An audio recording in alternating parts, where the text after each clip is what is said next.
Hello everyone, astro with M Singh में ma'am Singh आप सभी का बहुत बहुत स्वागत करती हूँ। हमेशा की तरह मॉर्निंग में मैं आ गई हूँ आपके पर्सन के मैसेजेस लेकर। देखते हैं कलेक्टिव लेवल पे अभी इस वक्त आपके पर्सन की एनर्जी क्या है, उनके मैसेजेस क्या हैं आपके लिए। तो शुरू करते हैं गाइज आज की रीडिंग लेके प्रभु का नाम। हर हर महादेव, जय हो शिव शक्ति, जय हो राधे कृष्णा, जय मेरे भाई। सबसे पहले मैं बता दूं कि यहाँ पर अल्फ़ाबेट रीडिंग होगी, मतलब आपको दो पाइल्स में से किसी एक पाइल को सिलेक्ट करना है। पाइल कैसे सिलेक्ट करनी है? जिस भी पाइल में आपके पार्टनर के नाम का पहला अक्षर होगा वो पाइल आपके लिए। सिंपल। शुरू करते हैं। प्लीज़ गाइड करें एंजल्स मेरे व्यूवर्स, जो भी ये रीडिंग देख रहे हैं प्लीज़ गाइड करें। जिन भी व्यूवर्स को पाइल 1 में आंसर मिलने वाले हैं उनके पार्टनर के नाम का फर्स्ट लेटर पाइल 1 में, और जिन व्यूवर्स को पाइल 2 में आंसर मिलने वाला है उनके पार्टनर के नाम का फर्स्ट लेटर पाइल 2 में प्लीज़ गाइड करें।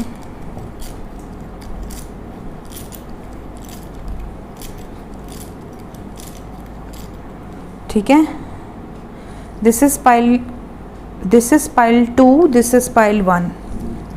ये पाइल 2 है, ये पाइल 1 है। ठीक है, pile 1 we have E,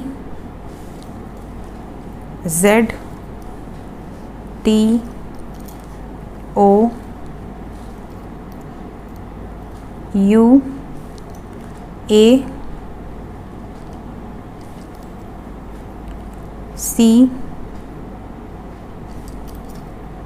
W, B, V, N, R, Q, X, Y। ठीक है, ये पाइल नंबर 1 है। जिन भी व्यूवर्स के पर्सन के नाम के फर्स्ट लेटर में ये अल्फ़ाबेट हैं, इनमें से जो भी अल्फ़ाबेट है फर्स्ट लेटर उसके अकॉर्डिंग आप सेलेक्ट कर लीजिए। शुरू करते हैं। पाइल 1 के लिए मैसेजेस क्या हैं अभी इस वक्त। Okay, bottom of the deck है हमारे पास the sun,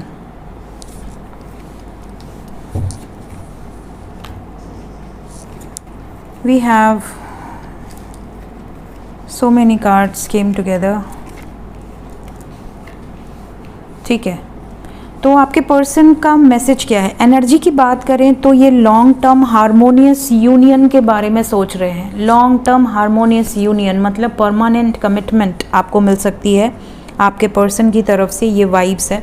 we have 1 2 3 major arcana, 3 minor arcana.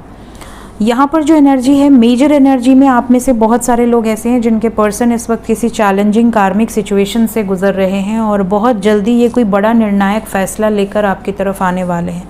ये जो निर्णायक फ़ैसला है इनके अकॉर्डिंग वही फेयर है और वही है जो कि वही होगा जो डिज़र्विंग है। मतलब अगर आपके साथ इनका यूनियन होना है तो आप डिज़र्विंग हो, अगर आपके साथ इनका ब्रेकअप होना है तो आप डिज़र्विंग हो। ये इनकी एनर्जी है। ये भी नज़र आ रहा है कि आप दोनों के बीच में अभी सिचुएशन बहुत अच्छी नहीं है। आप दोनों के बीच में एक वॉर है, एक कोल्ड वॉर वाली सिचुएशन है। आप इनसे अग्री नहीं हो रहे हो काफ़ी चीज़ों में, ये आपसे अग्री नहीं हो पा रहे हैं। आप इनका साथ चाहते हो, ये भी आपका साथ चाहते हैं, बट डिसएग्रीमेंट के कारण बहुत ज़्यादा मुश्किल हालात नज़र आ रहे हैं। और क्योंकि आप दोनों में तू मैं बहुत ज़्यादा हो रही है तो इनका जो फोकस है, इनका जो ध्यान है वो दूसरे की तरफ आकर्षित हो रहा है। मतलब इनको ऐसा लग रहा है कि यार वो कपल बहुत अच्छा है, वो कपल बहुत अच्छे हैं, हमारे ही बीच में हमेशा झगड़े होते रहते हैं, हमारी लड़ाइयाँ होती रहती हैं। तो क्या इस रिश्ते में मुझे मूव ऑन कर लेना चाहिए या मुझे इस रिश्ते में सुधार लेकर आना चाहिए? क्या इस रिश्ते में एक लॉन्ग टर्म कमिटमेंट ठीक होगा? ऐसा तो नहीं होगा कि कल को मेरी फैमिली मुझे कहे कि यार तुमने गलत डिसीजन ले लिया, तुम्हारे एक गलत डिसीजन के कारण आज ये दिन तुमको देखना पड़ रहा है। तो ये बहुत दूर की सोच रहे हैं। मतलब ये जो भी डिसीजन लेने वाले हैं ये लॉन्ग टर्म बेसिस पर होगा, इस तरह की वाइब्स है। और मैसेजेस की बात करें तो पहला मैसेज तो ये है कि ये कई बार डिस्टर्ब हो जा रहे हैं बिकॉज इनको ऐसा लग रहा है कि ये काम में कंसंट्रेट नहीं कर पाते। अगर आपने कभी झगड़ा कर लिया तो इनका पूरा दिन बर्बाद हो जाता है, आपने कुछ बोल दिया तो इनका पूरा दिन ख़राब हो जाता है, या अगर आपसे किसी बात पर बहस हो गई तो इनको लगता है कि इनका काम में फोकस नहीं है। तो इस तरह की सिचुएशन है जिसके कारण इनकी फाइनेंशियल सिचुएशंस ख़राब हो रही हैं, इनकी फाइनेंशियल सिचुएशंस पर बैड इफ़ेक्ट पड़ रहा है। ये मैसेज ये आपको देना चाह रहे हैं। तो हो सकता है कि सडनली आपको अगर आपका पार्टनर ऐसा कहे तो आपको गुस्सा आएगा, ऑब्वियसली आएगा। आप कह दोगे ठीक है तू जा काम ही कर ले, मेरे से मत बात कर, एहसान मत कर मेरे ऊपर। ये वाली सिचुएशन है।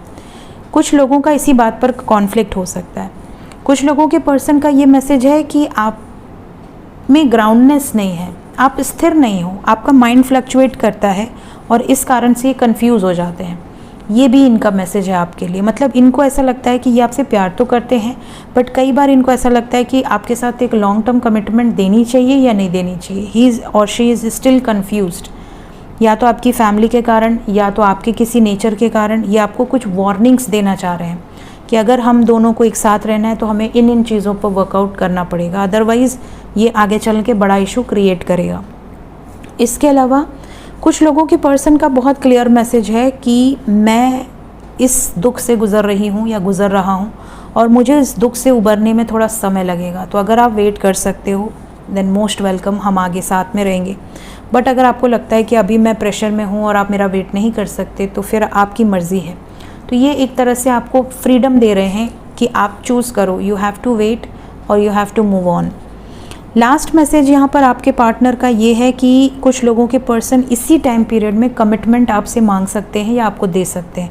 मतलब सोचिए कि अभी आपकी शादी की एज नहीं है, अभी आपको करियर करना है और सडनली कोई कहे कि यार मुझसे शादी कर लो वरना मैं तुमसे शादी बाद में नहीं कर पाऊँगा, मेरे घर में रिश्ता देख रहे हैं। तो आपको कैसा लगेगा? या अब ये आप पे डिपेंड करता है कि आप क्या करोगे। बट यहाँ पर ऐसी वाइब्स है जैसे कुछ लोगों के पर्सन ऐसी सिचुएशन क्रिएट कर देंगे जहाँ पर सडनली आपको एक डिसीजन लेना होगा जो कि कमिटमेंट से रिलेटेड है, आपकी फैमिली से मिलवाने से रिलेटेड है, और आपको ऐसा लगे यार अभी तो मेरा करियर शुरू हुआ है, अभी तो मैं सेटल भी नहीं हुई हूँ, सडनली हम शादी कर लें और मेरा करियर पूरा रुक जाए, ऐसा ना हो जाए। तो ये भी सिचुएशन कुछ लोगों के साथ नज़र आ रही है। So this is for pile number 1। देखते हैं, will take 2 cards oracle deck से आपके पर्सन का मैसेज क्या है आपके लिए। कुछ लोग ऐसे हैं जिनके पार्टनर जो है ना इस टाइम पीरियड में वो थोड़ा सा अनकंफर्टेबल फील कर रहे हैं। जैसा कि मैंने कहा ना, ये वाली जो सिचुएशन है ये अनकंफर्टेबल वाली सिचुएशन है। तो कुछ बातें ऐसी हैं जिसके कारण आपके पार्टनर को थोड़ा अनकंफर्टेबल फील हो रहा है आपके साथ। तो ये आपसे उस मुद्दे पर हो सकता है बात करें, हो सकता है डायरेक्टली दूर हो जाए। I feel we are made for each other. इनको ये भी लगता है कि आप दोनों एक दूसरे के साथ, जैसा कि मैंने कहा, प्यार है लेकिन डिसएग्रीमेंट। प्यार है बट लॉन्ग टर्म कमिटमेंट के बारे में सोचने के पहले 2 बार सोच रहे हैं कि ये रिश्ता चलेगा ना। कल को ये तो नहीं बोलेंगे लोग कि तूने अपनी मर्ज़ी से शादी किया, भुगत, ऐसी सिचुएशन ना आ जाए। तो ये प्यार तो करते हैं, इनको लगता है आप दोनों एक दूसरे के लिए ही बने हो, लेकिन कुछ सिचुएशंस में ही और शी इज़ वेरी अनकम्फर्टेबल। तो ये यहाँ पर एनर्जीज़ है आपके लिए। जो नंबर इम्पॉर्टेंट है दैट इज़ 9। ये एनर्जी रीडिंग 9 आवर्स से लेकर 27 आवर्स के अंदर की है। तो जब भी ये रीडिंग आपके सामने आएगी उसके बाद 27 घंटे तक आपके पार्टनर की यही वाइब्स हो सकती हैं। इस तरीके के मैसेजेस आपको रिसीव हो सकते हैं। और ये जो भी एनर्जीज़ मैं बताती हूँ कलेक्टिव रीडिंग में, ये टेम्प्रोरी एनर्जीज़ होती हैं, उस दिन की उतने घंटे की एनर्जी ये हो सकती है। सो ये थी गाइज पाइल नंबर 1 की रीडिंग। होप आपको कुछ ना कुछ क्लैरिटी ज़रूर मिली होगी। Thank you so much. मिलते हैं नेक्स्ट रीडिंग्स में। Bye bye. Hello pile number 2, जिन्होंने भी पाइल नंबर 2 सिलेक्ट किया है, आइए देखते हैं आपके पर्सन का मैसेज क्या है आपके लिए। पाइल नंबर 2 में पहला कार्ड है एल, कार्ड बोल रही हूँ, अल्फ़ाबेट है L. Then we have alphabet D, K, G, S, F, J, I, P, H, M. ठीक है, अगर आपके पार्टनर के अल्फ़ाबेट्स इनमें से हैं तो आइए देखते हैं उनका मैसेज क्या है आपके लिए और किस एनर्जी से ऑपरेट कर रहे हैं आपके पर्सन। और कोई? ठीक है, बॉटम ऑफ द डेक है 2 ऑफ पेंटिकल्स,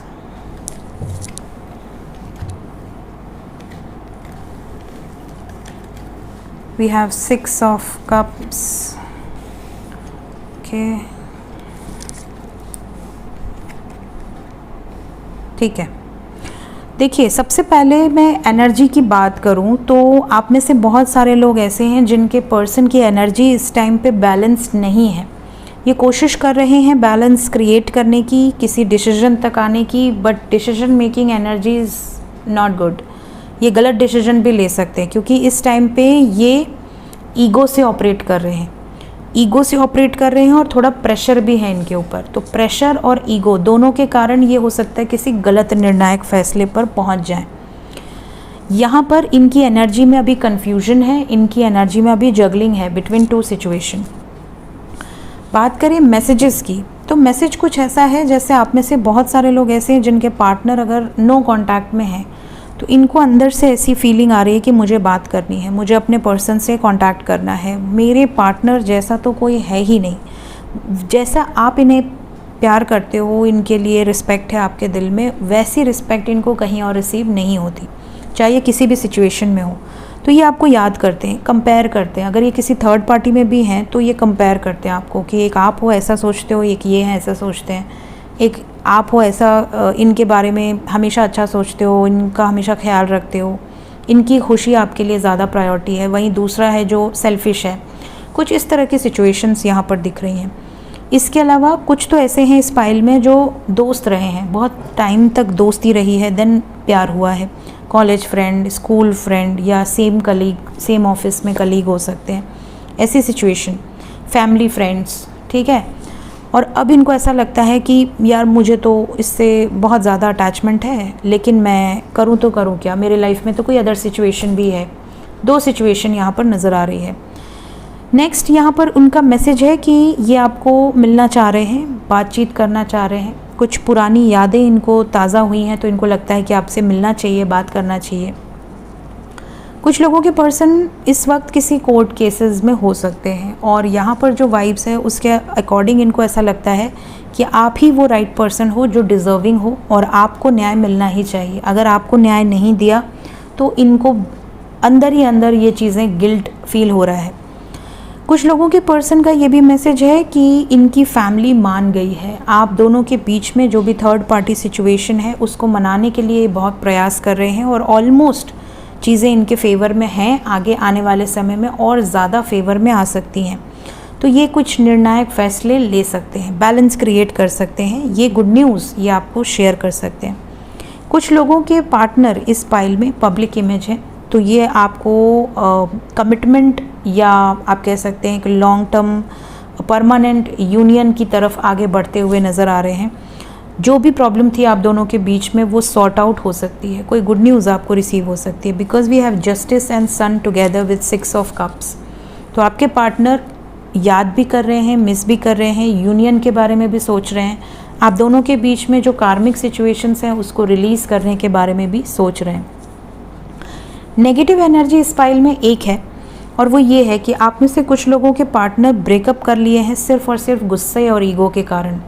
हो सकता है कि थर्ड पार्टी रीज़न भी हो, लेकिन इन्हें ऐसा लगता है कि ये हमेशा इन्हीं की चले। इस रिश्ते में अगर आप अपनी चलाते हो तो इन्हें गुस्सा आता है। इन्हें ऐसा लगता है कि आपसे ज़्यादा नॉलेज इन्हें है, इन्हें बुद्धि है, इन्हें पता है कैसे सिचुएशन को हैंडल करना है, और जब आप इन्हें सिखाते हो तो इन्हें आता है गुस्सा। या आप इनसे क्वेश्चन करते हो तो ये बहुत ही ज़्यादा आप कह सकते हो कि रेजिस्ट करते हैं कि आप इनसे क्वेश्चन मत करो, किस बेसिस पे क्वेश्चन कर रहे हो, क्या सबूत है आपके पास, इस तरह की एनर्जी है। तो इन्होंने गुस्से में आपसे ब्रेकअप कर लिया है और अब ये आना तो चाहते हैं बट इन्हें ऐसा लगता है कि अब मैं आऊँगा या आऊँगी तो मेरा ईगो हर्ट होगा क्योंकि मैंने ही मना किया है बात करने से।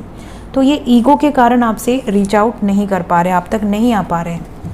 लेट्स चेक कि ओरेकल कार्ड से आपके लिए क्या गाइडेड मैसेज है इस फाइल के लिए। ओके, 3 कार्ड आ गए आपके लिए। बॉटम ऑफ द डेक है we both know whose fault it was. इनको ऐसा लगता है कि हम दोनों को पता है कि किसकी गलती थी। मैंने कहा ना थोड़ा सा ईगो है यहाँ पर। I want to fall in love with you again and again. इन्हें जब भी प्यार होता है, जैसे मैंने कहा ना, अगर ये 2 सिचुएशन में भी हैं तो ये आपको याद कर रहे हैं, इन्हें आप ही कंपैटिबल लग रहे हो। I regret to hide truth from you. अगर इन्होंने कुछ छुपाया है तो इन्हें उस बात का पछतावा है, तो ये आपसे सच बोल सकते हैं। I know I messed up our relationship. इन्हें इस बात का भी रियलाइजेशन है कि इनके गलतियों के कारण ही सिचुएशन आप दोनों के बीच में ख़राब हुई है। ठीक है, इस फाइल के लिए जो नंबर इम्पॉर्टेंट है दैट इज़ 6। 6 आवर्स से लेके 24 आवर्स के अंदर आपके पार्टनर की ये एनर्जी हो सकती है। सो मिलते हैं नेक्स्ट रीडिंग में, पाइल नंबर 2। वीडियो अच्छी लगी हो लाइक ज़रूर कीजिए, चैनल को अगर अभी तक सब्सक्राइब नहीं किया है फटाफट सब्सक्राइब कर दीजिए। Thank you so much guys, take care, bye bye.